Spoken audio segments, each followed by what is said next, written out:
Iya, suarane yo apik, piyaine yo becik.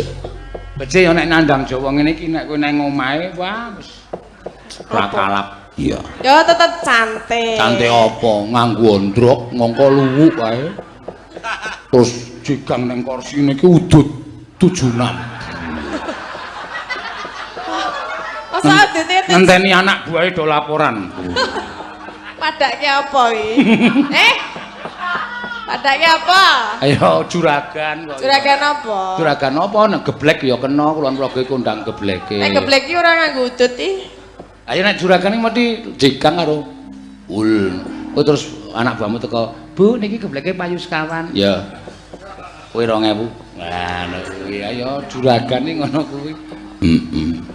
Kale ngemat kele jegang barang. Ayo aku liwat kok wong omahmu pinggir dalan kok. Terus Tak kira apa? nek bojomu sarungan, "Wah, Tadin jegang." Heeh. Kowe liwat. Aku nggo montor alon-alon kae. Wah, Tadin jegang. Liwat apa mandhap? Maune liwat. Terus ngerti kowe jegang aku mundur.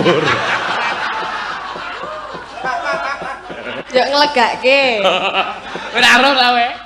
Kowe ora ngerti ta kowe? Ana Ora. mobil riben kae. Mboten. Aku nang jero kae. Ngapa? Ngenak-ngenekke iki. Oh, mulane timbilen saiki. Endi? Lah kuwi Matane putuh ngene kok. apa kaya rada kira siji ngono.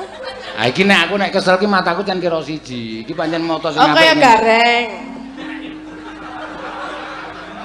Ya kaya gareng ki mataku ki nek kesel mesti sipit siji ngene iki wis biasa ngene iki. Dadine nek nduruh apa-apa ado ki rasa dadak ngeremke wis mat. Ya.